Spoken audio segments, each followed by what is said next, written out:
Hey, what's up everyone? Welcome back. The lucky winner for this week's Rate My Base is Friend21. You'll take a look at his hero right here. You can scroll, put your finger on the hero, make him spin, check him out. He is in the Fist of Rage Alliance. We're going to go take a look here and rate his base. 3,200 trophies. So a pretty high level player here. And you may notice that once we get into this, it's the low medals, low gold, low trophies. That's due to the fact that we're like 3,700 trophies, so we should probably pretty easily defeat this base.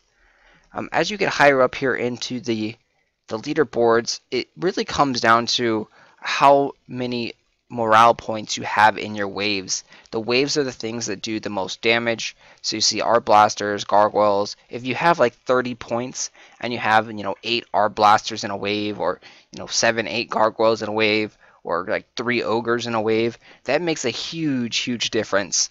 So that's where you're going to notice that some bases, they may all look very similar, but some are very difficult to beat, and a lot has to do with the wave points. Otherwise, this looks like a very kind of standard goodish base. You got your nice long choke point right here. Takes some time to get through. You can't really double hit any of the blockade barricades. He has, looks like, elite boosted arrow towers over there, and very few of those. But yeah, overall, it just looks like a pretty solid base.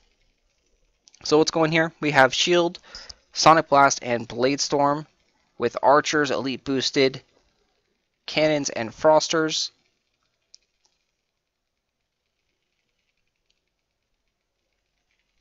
So we'll start off with 2 cannons right in the beginning. You don't want to have that many cannons, because then they'll all target fire one enemy, and they will just kind of like overlap and waste their shots. So 2 to 3 cannons in the beginning is the max that I recommend bringing out. Especially in the lower levels, you want to bring out like maybe 1 and just guard that cannon with your life. You'll notice cannons and the shield spell work pretty well together because it gets them an additional layer of HP. You don't really have to babysit them as much.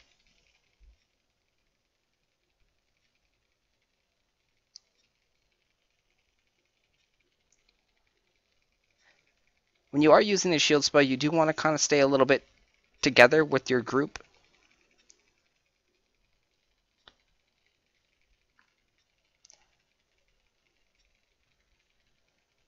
And from what I've noticed, this may not be factual, may not be true, but the shield spell, I don't know if it has some resistance to poison, or it just doesn't seem like you take as much poison damage on your shield.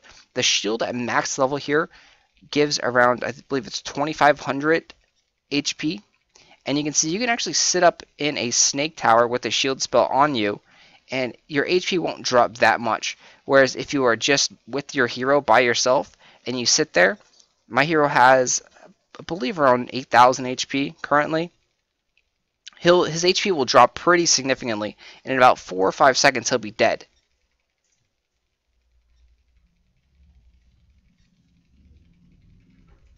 So unfortunately, it doesn't look like there's any more snake towers to show that off. But again, that's just an observation I've seen.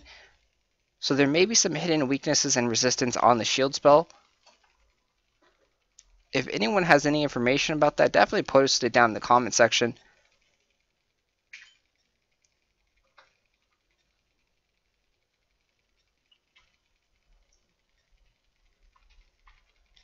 You can see overall just too much with the elite boosted archers.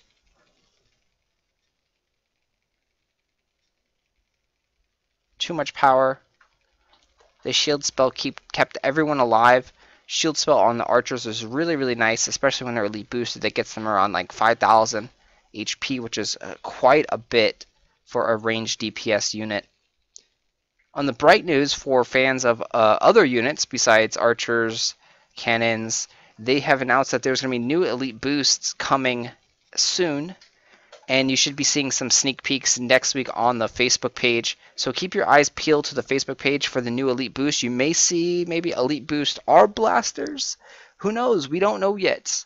But yeah, definitely keep eyes peeled on the Facebook page for all the latest elite boosts and new information about the next patch Thanks for watching, guys. Please like, share, subscribe. If you have any questions for me, drop them down in the comments.